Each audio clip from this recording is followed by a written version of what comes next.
Kumusta na inyong mga kalooban?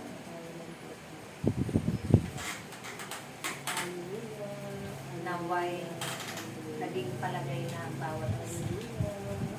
Wala nang pangamba, wala nang mga pag-aaral. Patuloy lamang kayong manalangin natin. Patuloy ninyong dalitain ang sama-sama ang ating padalasang Diyos ng buong pag-ibig, buong kagalakan, buong kababaan ng kalooban, buong pagtitiwala sa Diyos na kasama niyo.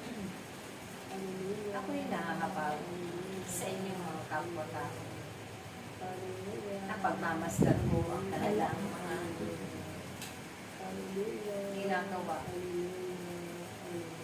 na hindi tulad ninyo. Kayo'y masarap ang mga buhay sa araw-araw ng pamumuhay. Subalit sila naroon ang kanilang kakulangan sa mga pagkain, sa tubig, sa mga iba pang bagay ng kanilang pangangailangan. Naroon ang kanilang kaba at takot, pangamba, mga pag-aalala kung ano ang magaganap sa araw ng bukas, kung ano ang sasapitin nila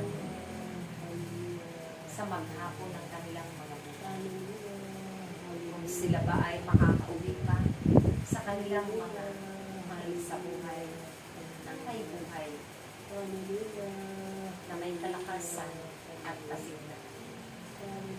Kung sila ba ay ibubuwi sa bansa nilang sarili at minamahal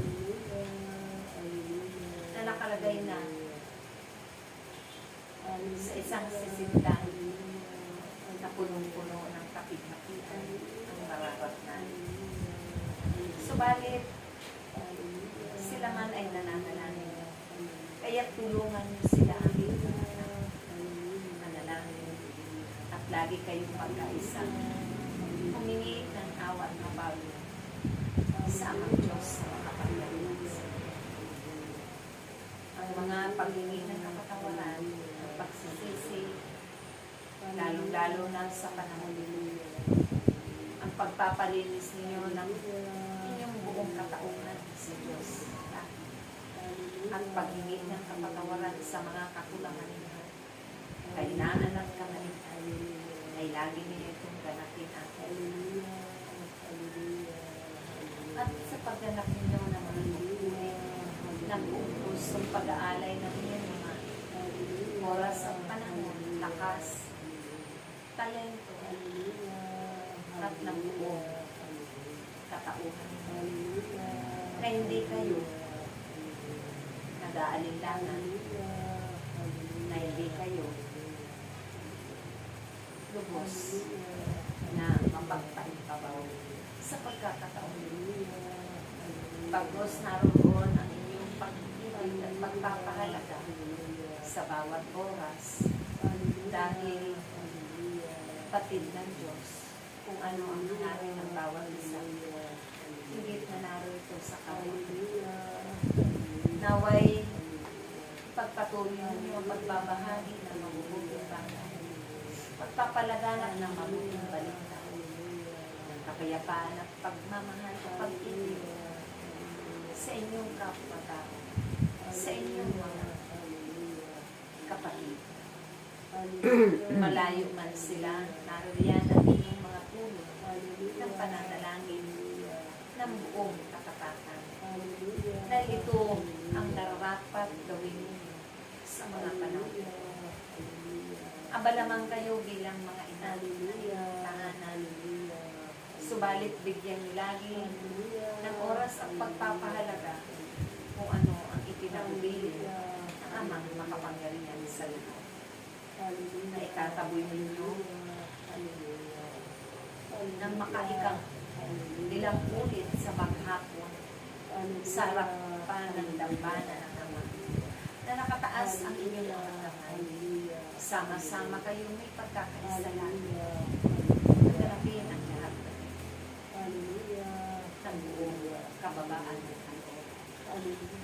Dahil ang Diyos na inyong hinihingan ay maawain, mapagpala ka.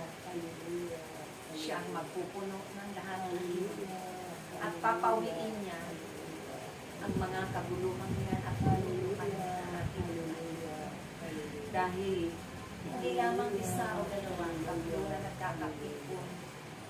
Lagi niyang ipinapangako na siya'y kasama niya.